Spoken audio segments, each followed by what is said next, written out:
saxaabay meel kastoo joogtaan iyo waqti kastoo joogtaan aad baan idiin salaamayaa maanta waxaan halkan ku qaadan doonaa cashir kooban oo faa'iidooyin badan inoo leh insha Allah cashirkeenu maanta wuxuu ku saabsan yahay su'aal iyo jawaab inaad qofka su'aal weydiiso kadibna uu ku jawaabo ama adiga su'aal lagu weydiiyo kadibna aad ka jawaabto iyo si aad adigu u weydiin lahayd ama uga jawaabi lahayd marka dhageysi haboon English lesson with a question and answers waa English lesson cashir English with a question or su'aalo and answers iyo jawaabo wata su'aale waxaan soo qaadanaynaa sidan laba qof aan dhahaynaa where are you last week where are you last month where were you last month bishii u dambeysay xagee ayaad ku maqnayd I was in the town I was waxaan ahaa in the town magaalada mid jooga ayaan ahaa waa garanay wuxuu dhahay what did your father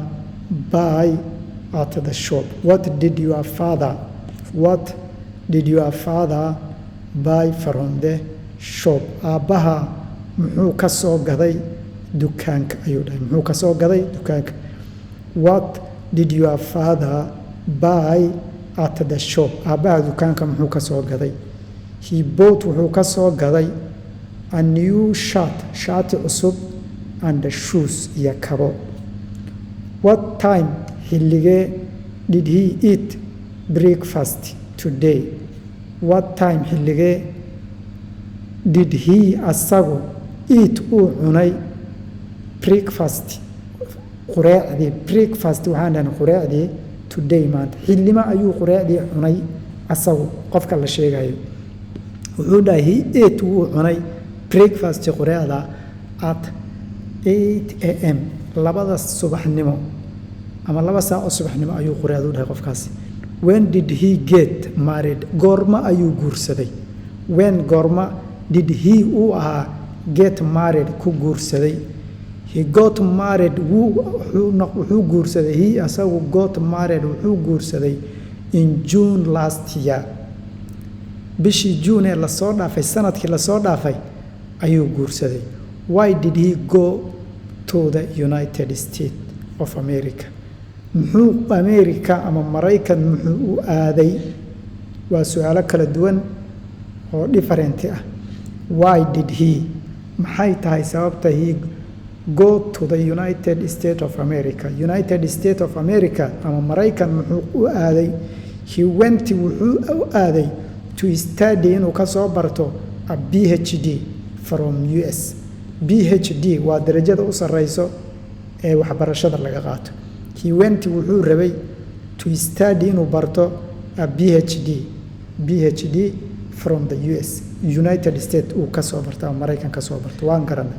wuxuu dhahay when did he leave the meeting su'aal ka duwantii hore when goorma did he isagu leave uu ka tagay the meeting shirkad ninkan goormuu ka tagay he left wuu ka tagu dhahay the meeting shirka before it started intuusan bilaabanin ka hor ayuuba ka tagay waa garanay when did he leave the meeting goormuu shirka ka tagay he left wuu tagay the meeting shirka wuu ka tagay before it started intaan laba bilaabin ka hor ayuu tagay buu dhahay ninkan waa garanay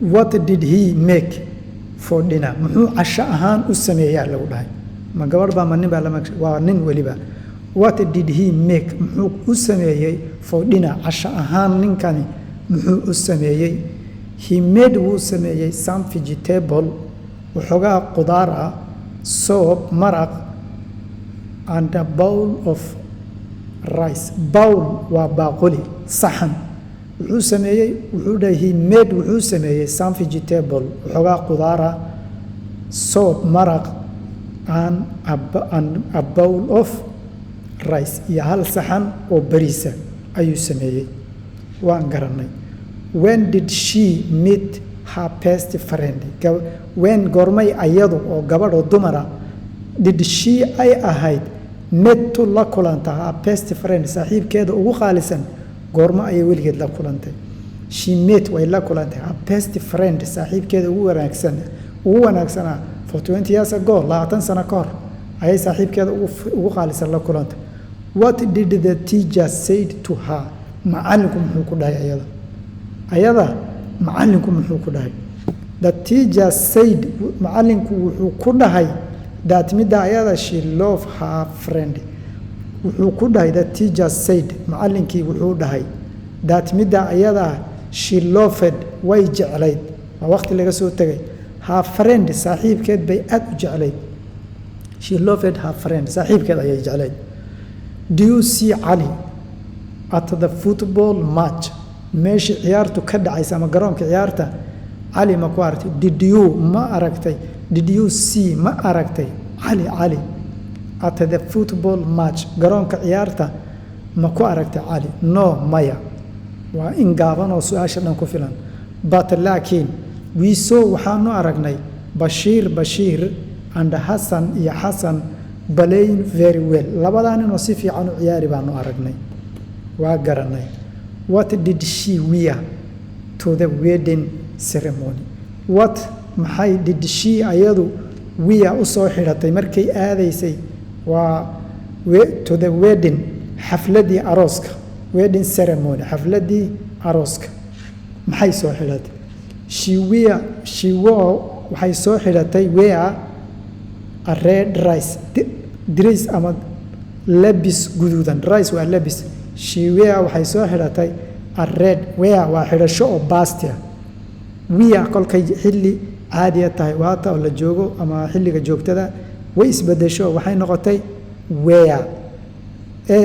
Labadan waxay isku bedeleen oo gadaal maxaa martay iidaasaa gadaal martay. Arta baa gadaal ka martay. Waa garanay. waxaa lagu dhahay marka she wear waxay soo xidhatay a red dress labis guduudan oo dhar guduudan ay soo xidhatay ayuu dhahay. waa garanay. Did he write ma qoray a marriage certificate last year?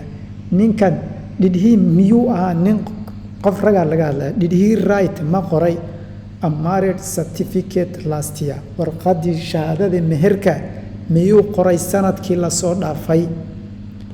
miyuu qoray sanadkii la soo dhaafay? waa garanay. sanadkii la soo dhaafay warqadii shahaadada ee meherka ma qoray? No, maya. He only wrote wuxuu qoray oo kaliya a novel book. buugta la yidhaaha buug yar oo sheeko aha. novel book buug yar oo sheeko ku saabsan ayuu qoray sanadkii la soo dhaafay.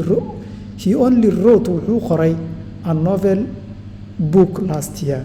buug yar oo sheeko ku saabsan kaliya ayuu qoray. intaas ayaan ku deenaynaa. Asalaamu calaykum waraxmatullaahi wabarakaatu.